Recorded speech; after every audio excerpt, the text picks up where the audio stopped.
series of videos about what we might do after the virus. I want to talk today about notions of liberty, in particular economic liberty, about notions of economic power, and a little bit about what Boris Johnson might be announcing on Sunday as a kind of lifting of restrictions on the lockdown. Previous videos I've talked about the present Conservative government, and they tend to be made up of people who we might call them neoliberals.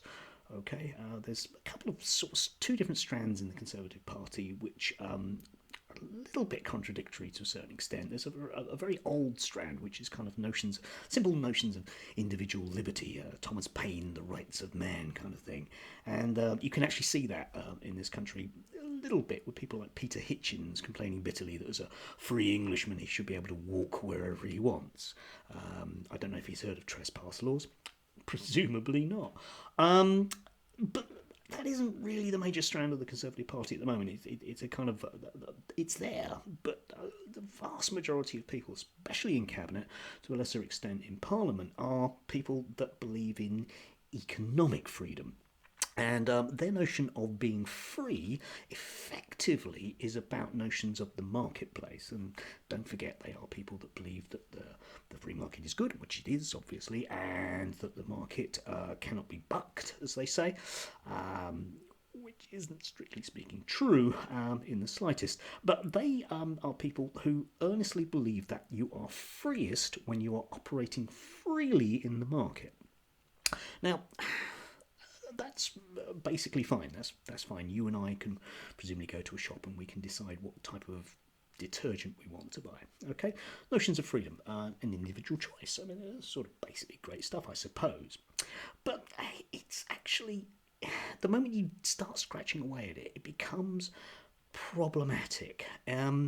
Because when you believe that that is the notion of freedom, then what you tend to do is kind of brush off the table all notions of power. When people like, for example, Priti Patel or Matt Hancock talk about freedom, they talk about their ability to choose. And as reasonably well-off human beings from reasonably comfortable backgrounds, they tend to ignore very much notions of power with those below them. And, I mean, a really good example of this is David Cameron, when he came to power in 2010, had this idea of nudging people to do the right thing. He had this entire nudge unit, which to a certain extent still exists in government. This idea that if you make suggestions to people, they'll kind of go and do things. Now, this is kind of rooted in a very deep-seated ideology. We will come back to that word later. In the idea that effectively the government should not intervene with the market.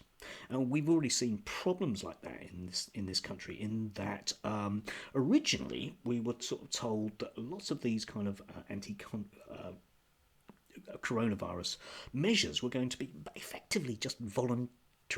Wash your hands, sneeze into your arm, or if you feel a bit sniffly, then stay at home for a bit. They were not going to be enforced at all. There was going to be no legal sort of reminisce about them. You were just expected to kind of be a good citizen and do the right thing. Now, if you think about it, with not a high prevalence or danger of the virus in society, to a certain extent, that might make sense. They had to stop doing that, which goes against their grain enormously, because they are people who, oddly enough, are in government, but don't believe that government should do things. Okay, so this has led to enormous problems in the sense of they will leave the free market to deliver PPE, despite the fact that when you want things in a hurry, the free market isn't necessarily, I'm not saying always, but necessarily the best thing to do. Anyway, leaving that aside, the notion of economic freedom is that we are all equal players. These are people who cannot see the fact that if I don't have any money, I don't have any economic freedom. It's as blunt as that, okay? People who are poor are not economically free. Their argument is, well, that's just one of the things that there is. They are people effectively who, because they do not experience certain things, are incapable of seeing how it might affect them. My worldview might well be, as a broadly speaking a left wing person, might well be that if I read that people are having problems with cholera in Peru, I kind of think that it's an issue, and it might deal. I might need eventually to do something about it. Their attitude is, yeah, and you can see this with a lot of the wider issues around power in society, be it around class or race or anything else. People that aren't affected by the negative effects, for example, of being a black person, or the negative effects of being a poor person, simply just dismiss it as not being true. Yeah, well, whatever.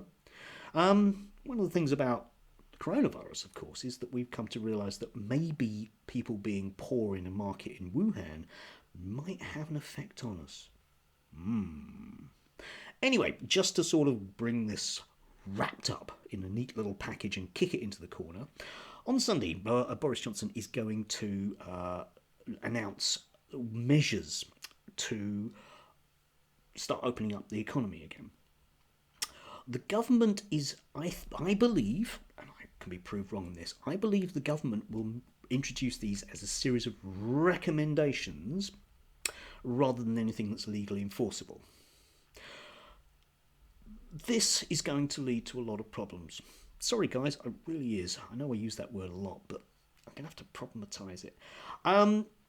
If we don't have a series of legally binding protections for workers, there is nothing to stop their bosses, who should do the right thing, nudge, nudge, nudge, but don't have to, because economically it would make sense for them individually not to do that. Societal, I don't know, but individually not for them to do that. Okay, so these people are going to be basically just nudged to do the right thing, and there will be pages and pages and pages about putting tape on floor, or dividing up lift space, or don't sit opposite each other but face the opposite way in a call centre, whatever it might be. But the problem with that, of course, is that a lot of employers either can't do it, or they just don't want to do it, or whatever it might be. And they won't. And a lot of people will become ill once again. I'll give you a good example of this, okay? Nadia Whitmore, who's the youngest MP in Parliament, yesterday was allegedly claimed to have been sacked. When she basically, because MPs themselves have been furloughed, what she did was she went back to her old job, which was working in a care home, and she donated the money that she was going to receive to charity. She was reporting on the lack of PPE in the care home that she was working at, and the care home has let her go. Now, think about this, guys, all right? Okay, in terms of personal power. If a care home feels quite happy to sack an MP, it shows you whereabouts the power lies between an employer and an employee. The government undoubtedly will say, well, if you have any concerns, then just go and speak to your boss about it. Yeah. And I'm willing to bet there will be an awful lot of bosses out there that will explain to you exactly where you can take your concerns. Yeah? Interesting that Boris Johnson and Matt Hancock will state, whereas other MPs merely make claims. Anyway, we will wait and see on Sunday. Yeah? Be exciting, won't it? Yeah. Anyway, just an idea.